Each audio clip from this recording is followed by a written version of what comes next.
எங்கே இருக்க விரும்புகிறீர்களோ அங்கே இருங்கள். இப்போ வலுவான வாக்குமூலம் இது. எங்கே இருக்க வேண்டும் என்று விரும்புகிறீர்களோ அங்கே இருங்கள். அதற்கான முயற்சியில் ஈடுபடுங்கள். ஒன்றும் இல்லை,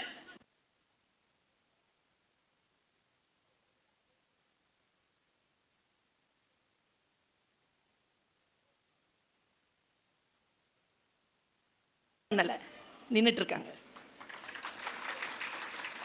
எங்கே இருக்க விரும்புகிறீர்களோ அங்கே இருங்கள். அதற்கு பிளான் பண்ணுங்க, அதை எக்ஸிக்யூட் பண்ணுங்க. இன்னொரு விஷயம் சொல்றேன், வாழ்க்கை ரொம்ப விசித்திரமானது. வாசிக்கின்ற பொழுதுதான் கிடைக்குது. காத்திருந்து 3 மணி 4 மணியிலிருந்து காத்திருந்து உட்கார்ந்து இருந்தோம்ல, உங்களுக்கு கிடைக்காத முன்னுரிமை முன்னால் உட்கார்ந்து கேட்பதற்கு இவர்களுக்கு கிடைச்சிருக்கு, லேட்டா வந்தவன்.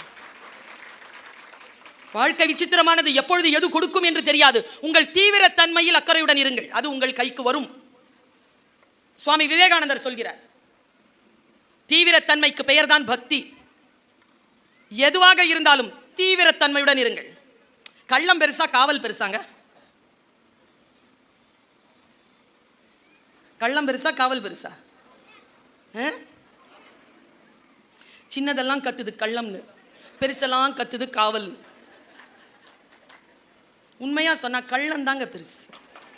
ஏன் தெரியுமா? எவ்வளவு காவல் காத்துக்கோங்க, கள்ளம் நிகழ்ந்து கொண்டே இருக்கிறது. எனக்கு மிகப்பெரிய அறிவை தருகிறான் வள்ளுவன். சிறை காக்கும் காப்பு எவன் செய்யும், மகளிர் நிறை காக்கும் காப்பே தலை. எந்த காவலாலும் ஒரு பெண்ணை நீங்கள் பாதுகாப்பாக இருத்தி வைத்து விட முடியாது. அவள் ஆழ் மனதில் இருக்கக்கூடிய திண்மைதான் அவளை காக்கும் என்ற வார்த்தை இருக்கு இல்லையா, எனக்கு சில வெளிச்சங்களை தருகிறது. நான் யோசித்து பார்க்கிறேன். You be there where you want to be. எங்கே இருக்க விரும்புகிறீர்களோ அங்கே இருங்கள். இந்த பிள்ளை இருக்கால கபிலா, நான் 12 வயதிலிருந்து பார்க்கிறேன். பேச்சு போட்டிக்கு வருவா, அம்மா கூட்டிட்டு வருவாங்க, மனனம் செய்து பேசுவாள். பரிசு அவளுக்கு கிடைக்காது, பல நேரங்களில் தேர்ச்சி பெறுவாள், ஆனால் பரிசு வராது. ஆனால் அவர்கள் தாயார் ஒருபோதும் எங்களை பார்த்து ஏன் என் பிள்ளைக்கு பரிசு கிடைக்கவில்லை என்று சொல்லாமல், உன்னை விட அவள் சிறப்பாக பேசி இருக்கிறாள், அதை கவனித்துக்கொள், அடுத்ததாக வருகின்ற பொழுது அந்த கவனத்தோடு பேசு என்று சொல்லி சொல்லி வளர்த்ததனால் முதல் பரிசு பெற்றவள் இன்றைக்கு என்னோடு மேடையில் இல்லை. தேர்ச்சி பெற்றவள் வந்து உட்கார்ந்து இருக்கிறாள். முயற்சிதான். இந்த அறிவு இருக்கு இல்லையா, இந்த அறிவு நமக்கு எது தரும்? வாசிப்பினால் வரக்கூடிய அறிவு தெளிவு. இந்த தெளிவு ஒன்றை நான் எப்படி புரிந்து கொள்வது, ஒன்றை நான் எப்படி புரிந்து கொள்வதிலிருந்து நான் என்னை தப்பித்துக் கொள்வது என்பதனை நமக்கு விளக்கமாக தரும். முதல் கேள்வி, be there where you want to be. எங்கே இருக்க விரும்புகிறாயோ அங்கே இரு. அதற்கென்று வழி இருக்கு. பேராசிரியராக வரணும்னு நினைக்கிறீங்களா? வரலாம், வழி இருக்கு. படிக்கணும், மாஸ்டர் டிகிரி படிக்கணும், பேசிக் டிகிரியில் 55% எடுக்கணும். மாஸ்டர் டிகிரி படிக்கும் பொழுது அதில் 55%க்கு மேலே எடுக்கணும். ஃபர்ஸ்ட் இயர்லேயே நீங்கள் பாஸ் பண்ணிட்டீங்கன்னா யூஜிசி எக்ஸாம் எழுதலாம். யூஜிசி கிளியர் பண்ணுறதுக்கு நிறைய வழி இருக்குது, படிக்கின்ற வகைகள் இருக்குது. படித்து நீங்கள் முனைவர் பட்டம் வரைக்கும் போய் முனைவர் பட்டம் முடித்தால் கல்லூரிகளில் பாடம் நடத்தக்கூடிய பேராசிரியர்களாக வரலாம். எதுவும் தடை கிடையாது, அறிவு முயற்சியும் தான். இந்த அறிவும் முயற்சியும் கொண்டு be there where you want to be. எங்கே இருக்க விரும்புகிறீர்களோ அங்கே இருங்கள். இரண்டாவது வாக்குமூலம் ரொம்ப காத்திரமாக கொடுக்கிறேன். எதற்காக நினைவு கூறப்பட வேண்டும் என்று விரும்புகிறீர்கள்? நம்மில் பல பேருக்கு என்ன பிரச்சனை தெரியுமா? நான் பல நூல்கள் படித்து என்னுடைய படுக்கை அறையில் என் பக்கத்திலே 25 நூல்கள் காத்து கிடக்கின்றன நான் வாசித்து முடிப்பதற்கு. என்னுடைய அலமாரியில் 600க்கும் மேற்பட்ட புத்தகங்கள் காத்து கிடக்கின்றன. பல்வேறு நூல் நிலையங்களிலும் நூலகங்களிலும் 8000த்திற்கும் மேற்பட்ட புத்தகங்கள் என் வாசிப்பிற்காக காத்து கிடக்கின்றன. இறைவன் இயற்கை வயது போட்டு தர வேண்டும், கண்களிலே வெளிச்சம் இருக்க வேண்டும், வாசிப்பதற்கு கோடிக்கணக்கான புத்தகங்கள் காத்திருக்கின்றன என்பதுதான் என் வாழ்க்கையின் பயண வரலாறு. நான் வாசிக்கிறேன், வாசிக்கின்ற பொழுதெல்லாம் யோசிக்கிறேன், யோசித்து யோசித்து சில முடிவுகளுக்கு வருகிறேன். அப்படி வருகின்ற பொழுது என் வாழ்க்கையில் நான் ஒரு நிலையை உயர்கிறேன். அந்த நிலை உயர்தல் எனக்கு வாய்க்கின்ற பொழுது அந்த ரகசியங்களை உங்களோடு பகிர்கிறேன். இவ்வளவுதான். இப்போ நான் ஒரு சின்ன வார்த்தை சொல்கிறேன், எல்லாரும் கொஞ்சம் நிமிர்ந்து உட்காருங்க. நின்னவங்களும் கொஞ்சம் நிமிருங்க. சொன்ன பேச்சு கேட்டு எல்லாரும் நான் சொன்ன வேலையை செஞ்சீங்கல்ல, இப்போ ஒரு அதிசயம் நடந்திருக்கு. உட்கார்ந்த இடத்துலேருந்து நின்ன இடத்துலேருந்து 2 இன்ச் உயர்ந்திருக்கீங்க. சிம்பிள், சிம்பிள் தான். ஒரு முறை யார் என்ன என்கின்ற கவனம், இந்த கவனம் தான் வாசிப்பின் தியானம் செய்து கொண்டிருக்கக்கூடிய புத்தனை பற்றி 2 கவிதைகள் வாசித்தேன். அந்த 2 கவிதைகளையும் சொல்றேன், எப்படி புரிஞ்சுக்கிறீங்களோ புரிஞ்சுக்கோங்க.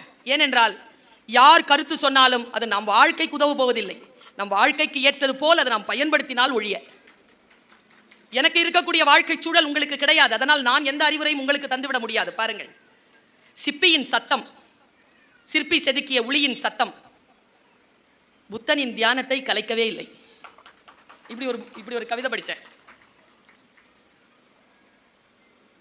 உதிர்ந்து போன போதி மரம் துளிர்க்கவே இல்லை, எழுந்து போய்விட்டான் புத்தன்.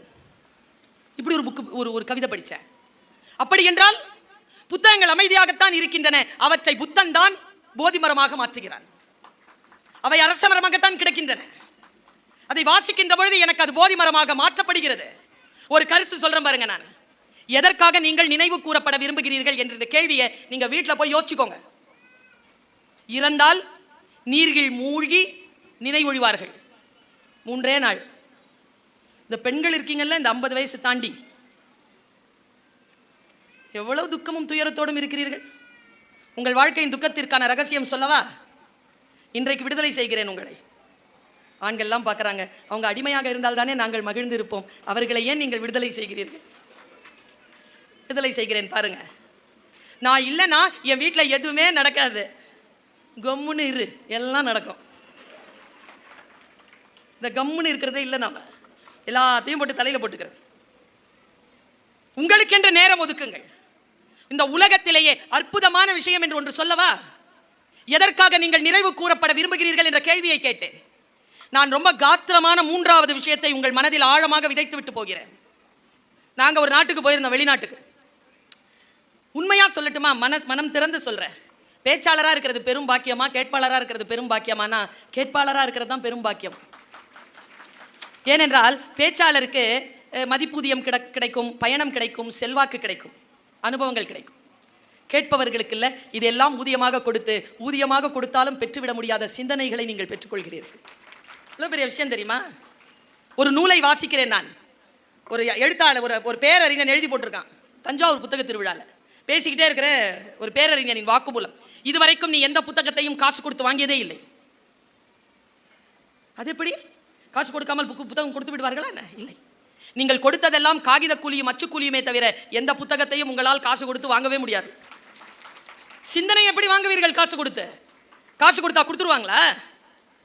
எத்தனை மேடைகளில் சொல்லி இருக்கிறேன் நான். ரகசியங்களை சொல்லி தருமா இந்த வஞ்சக உலகம்? எவனோ ஒருவன் பேரறிவாளன் புத்தகத்தில் எழுதி வைத்து விட்டு போய்விடுகிறான், முடிந்தால் தேடி படித்துக்கொள் என்று. எங்க அம்மா காயல்பட்டணத்தில் ஒரு வயதான அம்மா இருந்தாங்க, 65 வயசு அவங்களுக்கு. பாம்பு கடிக்கு மருந்து சொல்லுவாங்க, எந்த பாம்பு கடிச்சாலும் மருந்து சொல்லுவாங்க, சீக்கிரம் குணமாயிரும். 15 வயசுல ஆரம்பிச்சுது அந்த அம்மா இந்த மருத்துவத்தை. 65 வயசு வரைக்கும் பண்ணுச்சு. 50 வருஷம் பாம்புங்கெல்லாம் பார்த்துக்கிட்டே இருந்துச்சு. எதை போட்டாலும் கடிச்சாலும் சொல்லிடுது. 50 வருஷம் பார்த்துட்டு இருந்த பாம்புகளில் ஒன்று கிளவியை கடிச்சிருச்சு. கிளவி கீழே கிடக்குது, வாயிலாம் நுர. என்ன ஆச்சு பாட்டி? பாம்பு கடிச்சிருச்சா? என்ன பாம்பு கடிச்சது பாட்டி? சொல்லு, மருந்து எடுத்து கொடுக்குறோம். மருந்து சொல்லு பாட்டி, பாம்பு பேரை சொல்லு, மருந்து சொல்லு. கட்டு வீரியனா? கண்ணாடி வீரியனா? மருந்து சொல்லு பாட்டி. அது ரகசியம் சொல்லிட்டு செத்துருச்சு பாட்டி. செத்தாலும் சாவேனே தவிர ரகசியங்களை சொல்ல மாட்டேன் என்று சொல்லுகின்ற வஞ்சக உலகத்தில் நம் வாழ்க்கையில் வெற்றி பெறுவதற்காக ரகசியங்களை தீபமாக ஏற்றி உட்கார்ந்திருக்கின்றன புத்தகங்கள். அவை நமக்கு அறிவை தருகின்றன. நான் சொல்றேன் பாருங்க, இந்த அமெரிக்காவுக்கு போயிருந்த பொழுது நான் கேட்போர்கள் ரொம்ப கொடுத்து வச்சவங்க. ஏன் சொன்னேன் தெரியுமா? உண்மையா சொல்றேன். வந்த விஷயம் வேறா இருக்கலாம், இடத்துக்கு தகுந்த மாதிரி வந்த விஷயம் வேறா இருக்கலாம், கிடைக்கிறது அதை விட சூப்பரா இருக்கலாம். பல கூட்டங்கள் அப்படித்தான், என்னமோக்காக வருவோம், ஆனா கிடைக்கிறது பல மடங்கு பெரிய விஷயத்தை கிடைச்சிக்கிட்டு எடுத்துட்டு போவோம். நாங்க பேசுறதுக்கு தான் போனோம், பேசி முடிச்சுட்டு உட்காந்துருக்கோம் ஹூஸ்டன்ல. எங்களுக்கு நாசா கூட்டிட்டு போனாங்க, அப்புறம் சான் ஆண்டனியோ கூட்டிட்டு போனாங்க பக்கத்துல. போயிட்டு வரும்பொழுது லஞ்ச் டேபிளில் ஒரு பெரியவர் என்கிட்ட ஒரு 2 வார்த்தை சொன்னார். நான் இது 3 புத்தக கண்காட்சியில் சொல்லிட்டேன். ஏன்னா இதில் இருக்கிறவங்களுக்கு இல்லைல்ல, இங்கே இருக்கிறவங்களுக்கு தானே. அறிவு தானே. ரெண்டாவது முறை கேட்கணும் கேட்டுக்கோங்க. பாருங்க, அவர் சொல்றார், பர்வீன், நான் சந்திப்பதை விட நீ அதிகமான நபர்களை சந்திக்கிறாய். போகின்ற இடங்கள் எல்லாம் ரெக்கார்ட் ஆகுதோ இல்லையோ, போற இடமெல்லாம் இந்த 2 விஷயத்தை சொல்றியா? சொல்லுங்க சொல்லுங்க. சொன்னார், ஃபர்ஸ்ட் சொன்னார், வேணுமா அது? நமக்கு அடுத்தவங்களுக்கு என்ன செய்யணும்னு தெரியுதுங்க. நம்ம படிக்கணும், சம்பாதிக்கணும்னு தெரியுது. ஆனால் இந்த வாழ்க்கை இருக்குல்ல, இந்த உடல், இந்த மண், நமக்கு இருக்கிற அறிவு, நம்ம மனசுக்கான மகிழ்ச்சி, இதை எப்படி நிர்வகிக்கிறதுன்னு தெரியறதே இல்லையாங்க. அவர் சொன்னார், இதை வச்சுக்கிட்டு என்ன பண்ணுறதுன்னு பல பேருக்கு தெரியறதே இல்லை. இதை வச்சுக்கிட்டு என்ன பண்ணுறதுன்னு யோசி. பெரிய விஷயமா படிச்சுங்க. ஏன் தெரியுமா இதை நான் சொல்கிறேன்? இதில் முதியவர்கள் யாரேனும் இருந்தால் அவர்களுக்கான செய்தியும் இது. 17 வயதிலிருந்து 25 வயது வரை, 45 வயது வரைக்கும் எப்படி வாழ்வது என்பதற்கான தயாரிப்பில் போயிடுதா? 25லேருந்து 45 வயது, 60 வயசு வரைக்கும் எப்படி வாழணுங்கிறதுல போயிடுதா? 60 வயசுக்கு அப்புறமா எப்படி வாழறதுங்கிறது எந்த திட்டமும் நமக்கு கிடையாது.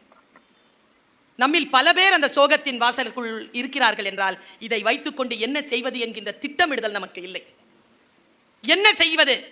என் வாழ்க்கையை நான் ஆரோக்கியமாக வாழ வேண்டும் என்றால் இதை வைத்து கொலை எவ்வளவு பாவமோ தற்கொலையும் அவ்வளவு பாவம் என்பதனை இந்த அரசாங்கம் சட்டத்தின் மூலமாக நமக்கு சொல்கிறது என்றால் அடுத்தவர்கள் எவ்வளவு சிறப்பாக வாழ வேண்டும் என்று நினைக்கிறீர்களோ நீங்களும் மகிழ்ந்து இருக்கக்கூடிய வாய்ப்புகளை பெற்றுக்கொள்ளுங்கள் என்று சொல்லக்கூடிய அந்த அற்புதமான வாய்ப்பை அந்த ஒரு ஸ்டேட்மெண்ட் எனக்கு கொடுத்தது. நீ சந்தோஷமா இருக்கிறியா? இல்லை, என் பிள்ளைங்களாம் சந்தோஷமா இருந்தா நான் சந்தோஷமா இருக்கிறேன். இன்னிலிருந்து ஒரு டயலாக விட்டுருங்க, நீங்க சந்தோஷமா இருக்கணும்னா. பாடுறா, என்னையும் என் பொண்டாட்டியும் நீ பார்க்கணுன்ற அவசியமே கிடையாது. படிச்சியா, நல்ல வேலை பார்த்தியா, கல்யாணம் பண்ணிட்டு உன் புள்ள பொண்டாட்டிய வீட்டை பாரு, இப்படி சொல்லி வளர்க்காதீங்க. அதுங்கெல்லாம் அப்படிதான் பண்ணிட்டு இருக்குதுங்க. இங்க பாடுறா, தாலி அடமானம் வச்சு பிஎஃப் அறுத்து கொடுத்து படிக்க வைக்கிறேன். என்னையும் என் பொஞ்சாதியையும் என்னையும் புருஷனையும் என் பிள்ளைங்களையும் நீ தான் பார்த்துக்கணும். வளர்ந்த ஆளாகி எங்கள் கஷ்டங்களில் இருந்து எங்களை மீட்டெடுக்க வேண்டியது உன்னுடைய பொறுப்பு என்று சொல்லி சொல்லி பிள்ளைகளை வளர்த்தால் தான் அந்த பாண்டேஜ் வரும்னு தற்போதுதான் நான் தெரிந்து கொண்டேன். எப்படி வளர்ப்பது? இதை வைத்துக்கொண்டு என்ன செய்வது?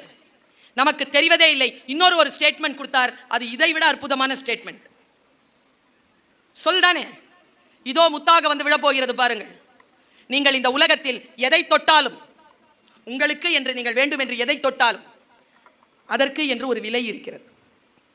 எதுவாக இருந்தால். இந்த பேச்சை கேட்கணுமா? ஒரு விலை இருக்கு. ஃப்ரீ தானே சார்? உள்ள வந்தது தாசில்தாரங்க ஃப்ரீ தானா? ஆனாலும் நீங்கள் ஒரு விலை கொடுத்து கொண்டு இருக்கிறீர்கள். என்ன தெரியுமா? உங்கள் வாழ்க்கையில் நீங்கள் மறுபடியும் பெற்றுவிடவே முடியாத அந்த வாழ்வின் மணித்துளிகளை உங்களுடைய ஊதியமாக இங்கே வழங்கி கொண்டிருக்கிறீர்கள். உங்கள் இத்தனை பேருடைய அன்பை பெறுவதற்கு நான் தந்து கொண்டிருப்பது என் வாழ்க்கையில் நான் மறுபடியும் பெற்றுவிட முடியாத அந்த மணித்துளிகளை இதோ இந்த சக்தி நிலையை எடுத்து சொற்களாக உங்களுக்கு தந்து கொண்டிருக்கிறேன். உங்கள் அன்பு வேண்டும் என்றால் நான் இதை செய்தாக வேண்டும். என் சிந்தனை உங்களுக்கு வேண்டும் என்றால் நீங்கள் அதை செய்தாக வேண்டும். எதை தொட்டாலும் அதற்கு என்று ஒரு விலை உண்டு. எல்லாம் பணத்தால் நிர்ணயிக்கப்படுவதே இல்லை. காதலிக்கிறீர்களா? அதற்கென்ற விலை உண்டு. திருமணம் செய்து கொள்ள வேண்டுமா? விலை உண்டு. மண்டபங்க பிடிக்கிறதோ, சாப்பாடு போடுறதோ, நகை நட்டு வாங்குறதோ இல்லை. To maintain the family, to have responsibility on children, இதெல்லாம் இருந்த குழந்தை வேண்டுமா? You have to pay. அந்த பேமெண்ட்றது not in terms of money. அதற்கான வழிகளை, அதற்கான தியாகங்களை செய்யாமல் இன்றைக்கு பிள்ளைகளை வளர்த்து விட முடியுமா? அதனால் தான் இன்றைய ஜெனரேஷன் நிறைய கல்யாணமே பண்ணிக்க மாட்டேங்குது. எதுக்கு அந்த பொறுப்பு என்று தள்ளி போடக்கூடிய ஒரு சமூகத்தை நாம் பெற்றுவிட்டதற்கு என்ன காரணம்? They don't want to take responsibility. Responsibility is the payment. பொறுப்பு தான் பேமெண்ட் என்று எனக்கு இந்த அனுபவம் எனக்கு சொல்லித் தருகிறது. நான் சிந்தித்து பார்க்கிறேன், நம்முடைய வாழ்க்கையில் நாம் எதையெல்லாம் செய்ய வேண்டும் என்று நினைக்கிறோமோ அதையெல்லாம் செய்வதற்கான மன துணிச்சல், வாழ்க்கையில் திட்டங்கள் நமக்கு இருக்கா? நான் இங்க இருக்கிற எல்லாரையும் சேர்த்து நான் ஒரு விஷயத்தை சொல்றேன். கவனம்.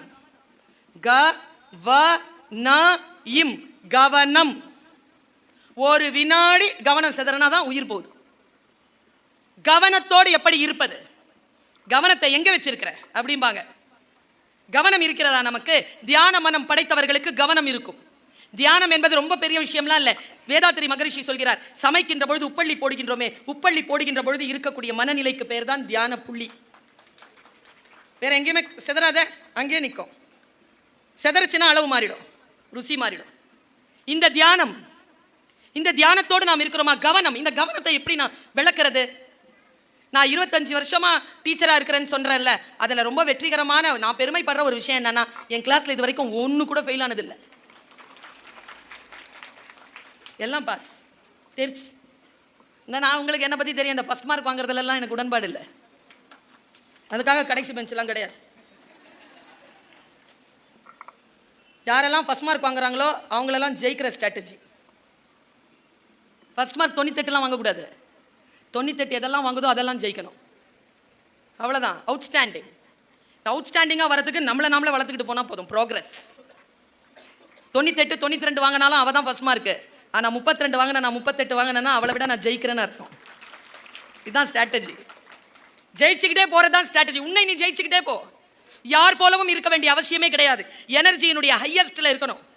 நான் இந்த கவனம் அப்படின்ற சொல் இருக்குல்ல, நான் ஏதேனும் ஒன்றை உங்களுக்கு விதைத்தால் நீங்கள் கவனத்துடன் இருக்கிறீர்கள் என்றால் அது விதை பொருளாகிறது. இல்லை என்றால் அது புதைக்குழியில் போகிறது.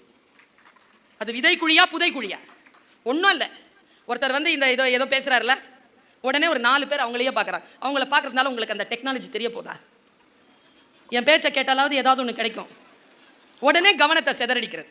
இங்கே மேலே ஏறி வந்து ஒருத்தங்க டீ கொடுப்பாங்க, அவங்களையே பார்க்குறேன். நான் பேசிகிட்டு இருப்பேன் இங்கே வைத்தால அது கவனிக்கிறது இல்லை. என் கிளாஸ்லாம் லேட்டாக வந்தால் கூட பின்னால் போய் உட்காந்துடணும். எக்ஸ்கியூஸ் மீலாம் கிடையாது. வந்தால் பின்னால் போய் உட்காந்துக்கோ, அவ்வளோதான். கவனச்சிதறல் போல வாழ்க்கையில் மிகப்பெரிய விபத்துகள் ஏற்படுத்துகின்ற விஷயம் வேறு கிடையாது. கவனத்தோடு இருங்கள் என்பதற்கு நான் எப்படி விளக்குறது? இது இப்போ பொங்கல் வந்ததுல, நாங்கள்லாம் கூட திருவண்ணாமலை ப்ரோக்ராமுக்கு போயிருந்தோம். அதுக்கு அடுத்த நாள் இந்த விருத்தாச்சலம் ஸ்ரீமுஷ்ணம், அது பக்கத்தில் ஒரு கோவில். அந்த கோவிலில் பொங்கல் விழா. நான் இதை சொல்கிறேன், சத்தியமாக சொல்கிறேன், கரெக்டான டேர்ம்ஸில் இது போயிடுச்சுன்னா அரச மரம் போதி மரமாகும், அந்த துளி முத்தாகும். பாருங்க, மிக கவனமாக கேளுங்க இது என்னன்னு. நான் போய் உட்கார்றேன், நிகழ்ச்சி முடிஞ்சது, உரி அடிக்கிற ஃபங்க்ஷன். அது போட்டி நடத்துவீங்கல்ல, உரி. எத்தனை பேர் இங்கே உரி அடித்து ப்ரைஸ் வாங்கியிருக்கீங்க? உரி அடிச்சிருக்கீங்கன்னு தான் சொல்லணும். ப்ரைஸ் வாங்கியிருக்கீங்கன்னு சொன்னேன். கஷ்டம் பாருங்க, நிறைய பேரில் இல்லை, முடியாது, அவ்வளோ சீக்கிரம் முடியாது. உரி அடித்து ப்ரைஸ் வாங்குறது கஷ்டம். பாருங்க, அங்கே அந்த காம்படிஷன் நடந்துட்டு இருந்தது. நான் சொல்கிறேன், கவனமாக கேட்டுக்கோங்க, வாழ்க்கையில் பயன்படும். என்னாச்சு, ஒரு 100 பேர் பார்ட்டிசிபென்ட்ஸ், 6லேருந்து 18 வயது வரைக்கும் பார்ட்டிசிபென்ட்ஸ். ப்ரோக்ராமினுடைய ரூல் என்னன்னா, எடுத்து 1 அட்டம்ப்ட் தான். மிஸ் ஆயிடுச்சுன்னா கையிலேருந்து கம்பு பிடுங்கிக்கிறாங்க. அத்தனை பேரும் கலந்துக்கிட்டாங்க. 6 வயசு பையன் ஜெயிச்சான். 6 வயசு ஜெயிச்சுட்டு வந்து இப்படி வந்து உட்காந்தான். என் பக்கத்தில் ஃப்ரண்ட் ரோல் வந்து உட்காடுறான். ஜெயிச்சிட்டான்ல, உட்காடுறான். நான் அவனை பார்த்தேன். அவன் என்னை இப்படி திரும்பி இப்படி பார்த்தான் பாருங்க, கண்ணு கத்தி மாதிரி இருக்கு. என்ன பேர் உனக்கு? இந்த கண் எப்படி இருந்துச்சு சொல்லவா? என் பதிவுக்கு ஒபாமா சார் இருக்கார்ல, அவர் கண்ணு இப்படி இருக்கும், அப்படி ஷார்ப்பாக இருக்குங்க. அவன் கண்ணு பார்த்தான். என்ன பேருன்னு பேரை சொன்னான் பாருங்க, ராஜராஜன். அப்படின்னா ஃபுல் பேர் சொல்லுப்பான்னு. நான் குழந்தைங்களோட நல்லா பேசுவேன். உங்களோட பேசுறதெல்லாம் அங்கே பேசி ப்ராக்டிஸ் பண்ணது தான். சரியா? ஃபுல் பேரை சொல்லு. ராஜராஜ சோழன். சூப்பர். கிண்டல் வந்துருச்சு எனக்கு இங்கே. நான் அவளை திமிரா சொல்கிறான். உனக்கு மகன் பிறந்தா என்ன பேர் வைப்பேன்னு கேட்டேன். அவனுக்கு வரலாறு தெரிஞ்சிருக்கணும்ல, இல்லைன்னா அவனை போட்டு மொக்கலான்னு. ஆசிரியர்களுக்கு அப்படி ஒரு மனசு இருக்கும்.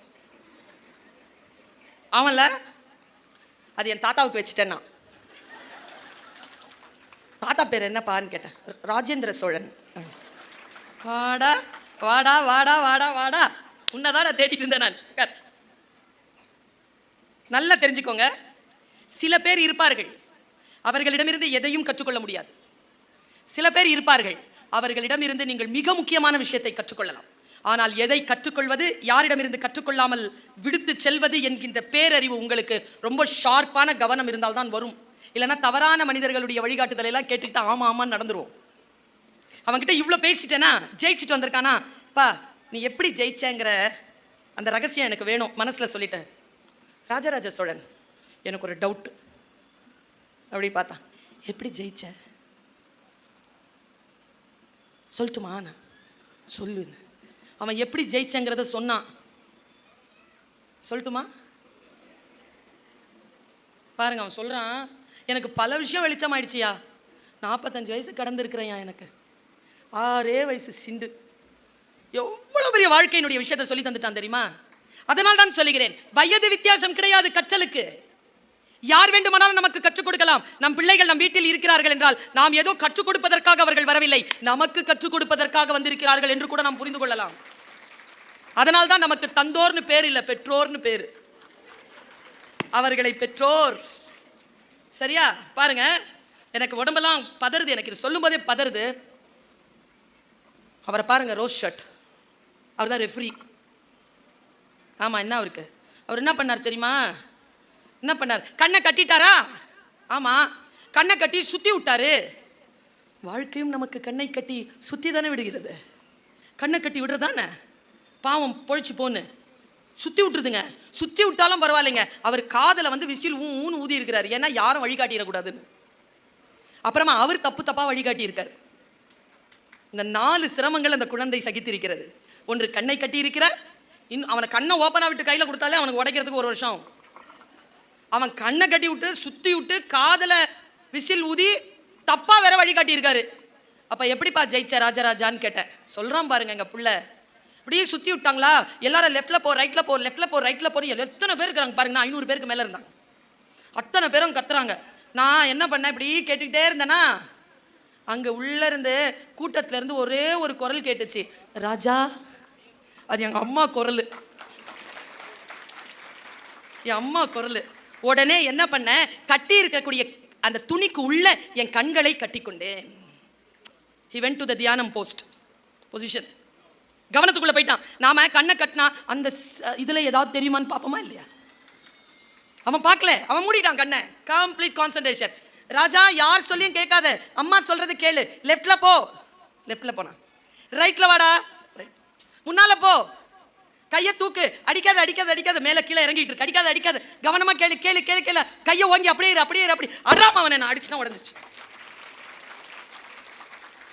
கவனம். ஒரு புத்தகம் ஏன் வாசிக்க வேண்டும்? கவனம்.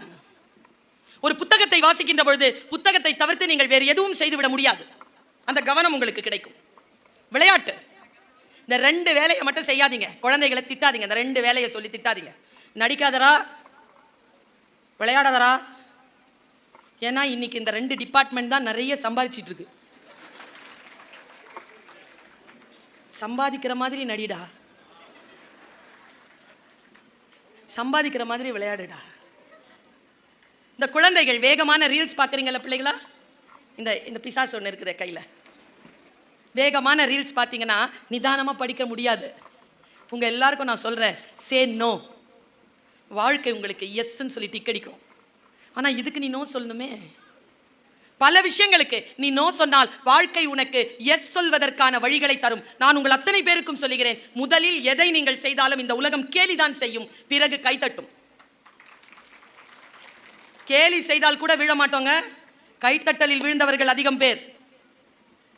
நான் சொல்லித் தருகிறேன், கேலி செய்கின்ற பொழுது எப்படி விழாமல் நிற்க வேண்டுமோ, கை தட்டுகின்ற பொழுதும் விழாமல் நிற்க வேண்டும். அப்பொழுதுதான் மக்கள் உங்களை பின்பற்றுவார்கள். எங்கே கை தட்டுகின்ற பொழுது, நாம் 10ஆம் கிளாஸ்ல கைத்தட்டி +2ல ஒண்ணுமே படிக்க மாட்டேங்குது. +2ல கைத்தட்டி விட்டுறாங்களா, ப்ரொஃபஷனல் கோர்ஸ்ல ஜெயிக்க மாட்டேங்க. அவர்களுக்கு சொல்லித் தருங்கள். வெற்றிகள் என்பது பொறுப்பு தானே தவிர கொண்டாடுவதற்கான விஷயம் கிடையாது என்பது நம் குழந்தைகளுக்கு சொல்லித்தர வேண்டிய அவசியம் நமக்கு இருக்கிறது. வாசித்தால் இதெல்லாம் நமக்கு புரிந்து போகிறது.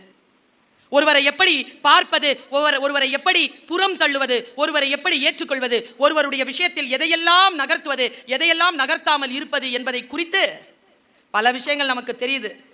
நான் யோசிச்சு பார்க்கிறேன், சொற்கள் நமக்கு அப்படித்தான் வந்து சேரும். சொற்கள் வந்து சேர்கின்ற பொழுது கவனமா காதுல கேட்க மாட்டோங்க. இப்போ உங்களுக்கு பேசுறது கேட்கறதுக்காக என்ன மாதிரி ஆட்களை கூப்பிடணும். நான் சொல்லட்டுமா, என்னில் பல மடங்கு அதிகமான விஷயங்களை உங்கள் வீட்டில் இருக்கக்கூடியவர்கள் உங்களுக்கு அன்றாடம் சொல்லிக் கொண்டுதான் இருக்கிறார்கள். கேட்பதில்லையே நாம். இதுல பெரிய பிரச்சனை என்ன தெரியுமா? சத்தியமா சொல்றேன், சில நேரங்களில் யாரேனும் ஏதேனும் ஒரு வார்த்தை சொன்னால் அந்த வார்த்தை சொல்லுவதற்கான வலிமை கொண்டவர்கள், வல்லமை கொண்டவர்கள் மூலமாக அந்த வார்த்தை வருகின்ற பொழுது அந்த வார்த்தைக்கு அதிகமான மரியாதை கிடைத்து போகிறது. ஒன்றும் இல்லைங்க, நான் இந்த பொசிஷனுக்கு வந்து நிற்கிறதுக்கு 30 வருஷம் ஆச்சுங்க. 30 வருஷம், 30 ஆண்டு காலத்துடைய கடினமான உழைப்பிற்கு பிறகுதான் நான் உங்கள் முன்னால் நிற்கிறேன். கடந்த 5 ஆண்டுகளாகத்தான் இந்த சோஷியல் மீடியாவில் வரேன். ஆனால் நான் சோஷியல் மீடியாவில் இருந்தேனோ இல்லையோ பேசிக்கொண்டே இருந்தேன். சோஷியல் மீடியாக்காக பேசியவள் இல்லை நான். அதனால யாருமே இல்லாம வேற இந்த தம்பியை மட்டும் நிறுத்துங்களேன், இதே ஜோர்ல பேசுவேன். ஏன் தெரியுமா? இந்த அறிவு எனக்கு எப்போ வந்ததுன்னா, நான் பிரான்ஸ் நாட்டுக்கு போகும்போது வந்தது. சத்தியமா சொல்றேங்க, நீங்கள் எல்லோரும் புரிந்து கொள்ளுங்கள், வாழ்க்கை நமக்கு வெற்றிகளை தராது, வாய்ப்புகளைத்தான் தரும். வாய்ப்புகளைத்தான் வெற்றிகளாக நாம் மாற்ற வேண்டும். ஃபர்ஸ்ட்டுங்க போறேன் வெளிநாடு, அதாவது அது பிரான்ஸுக்கு ஃபர்ஸ்ட்டாக போகிறேன். இப்போ கூட வருவாங்கல்ல கொஞ்சம் பெரியவங்க, அவங்க வந்து எதுக்கு பர்வீன் சுல்தானுக்கு ஞாயிற்றுக்கிழமை காலையில் போட்டிருக்கீங்க, அவங்களுக்கு சனிக்கிழமை காலையில் போடுங்க அப்படின்ட்டாங்க. பாருங்க, முடிஞ்சு போச்சு. சனிக்கிழமை காலையில் யாருமே வரமாட்டாங்க. நீங்கள் நம்புனா நம்புங்க, அந்த ப்ரோக்ராமில் நான் இருக்கிறேன். 7 பேர் இருந்தாங்க அரங்கத்தில். அதில் 7 பேரில் 3 பேருக்கு தமிழ் தெரியாது, ஃப்ரெஞ்சு இந்த மைக். இந்த 4 பேரில் ஒருத்தங்க ப்ரோக்ராம் நடத்துகிற ஹெட்டு பாரதிதாசன், அடுத்து அவங்க ஒய்ஃப், அடுத்து அவங்க 2 பசங்க.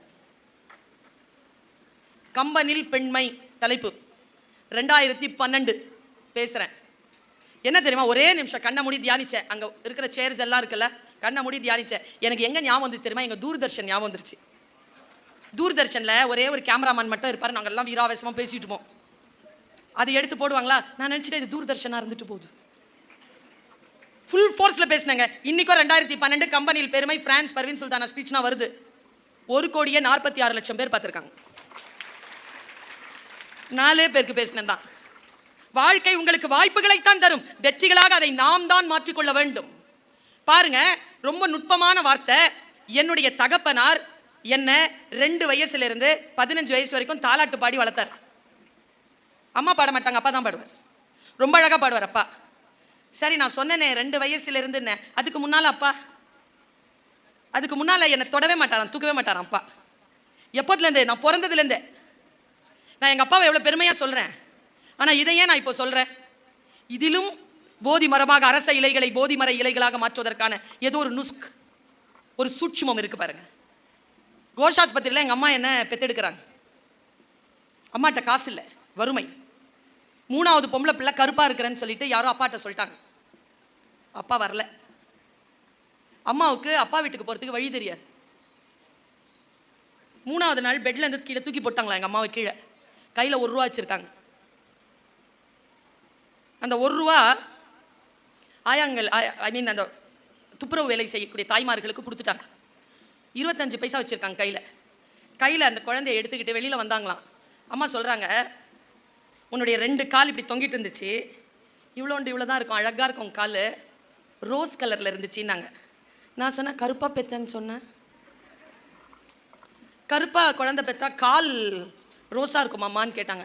ஆமான்னுச்சு எங்கள் அம்மா. சரியா? கையில் எடுத்துக்கிட்டு வந்தாங்க. ரிக்ஷாக்காரங்கிட்ட கேட்டிருக்காங்க, என்னை வந்து பார்டர் தோட்டம் உள்ளே இருக்குது, அங்கே விட்டுடுங்க, எங்கள் மாமனார் வீடு அங்கே இருக்குன்னு. மேடையை பார்க்குறீங்களா, என் பேச்சை கேட்குறீங்களா? ரிக்ஷாக்கார் சொன்னாராம், 1 ரூபா ஆகும்னாராம். இங்கே பாரு, புள்ள பெற்று 3 நாள், எனக்கு போக வழி தெரியாது, என் மாமனார் வீட்டில் விட்றியா இல்லையா? 15 பைசா பிள்ளைக்கு பால் வாங்க வேணும், 10 பைசா தான் தருவேன். அந்த ரிக்ஷாக்காரில் ஏறுமா அப்படின்னாராம்.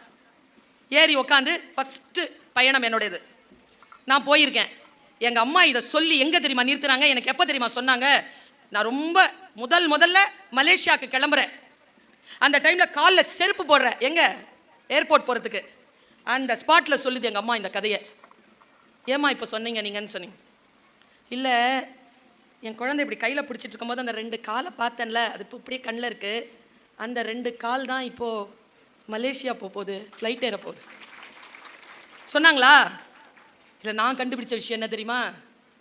போகும்போது எங்கள் அம்மா சொன்னது, அங்கே எங்கேயாவது கடல் இருந்துச்சுன்னா கால் நினச்சிரு சுல்தானா. ஏமான்னு கேட்டேன். நான் சொல்கிறேன் பாருங்க, படிச்சிருக்கணும்லாம் கிடையாதுங்க. இங்கே ஆழமான அறிவும் விழிப்புணர்வும் இருந்தால் போதும். எங்க அப்பா கவிஞர். என் அப்பாவின் கவிதைகளை கேட்டு கேட்டு வளர்ந்தவர் எங்க அம்மா. என்ன சொல்றாங்க பாருங்க, இந்த கால்களால் அங்க போய் கடல்ல கால் நினைச்சிரு, ஏன்னா நீ கால் நினைச்ச தண்ணி உலகமெல்லாம் சுத்தம். இந்த சொல்லு இருக்கு இல்லைங்க, அதை கேட்டுட்டு போய் நான் அங்க கால் நினைச்சேன்னு வச்சுக்கோங்க, இது வரைக்கும் 31 நாடுகளுக்கு மேல் பயணம் செய்து விட்டேன். ஃப்ளைட்டில் எல்லாம் ஃபர்ஸ்ட் கிளாஸ் டிக்கெட் தான். ஒரு டிக்கெட்டை கூட என் சொந்த செலவில் வாங்கினதில்லை. இப்போ வந்துட்டு போகிறது கூட மேடம் தான் கொடுக்குறாங்க காசு. எங்கேருந்து ஆரம்பிச்சு தெரியுமா? ரிக்ஷாக்காரரு பார்டர் தோட்டத்தில் எங்கள் அம்மாவை இறக்கி விடும்போது 10 பைசா கூட வாங்கலையாம்.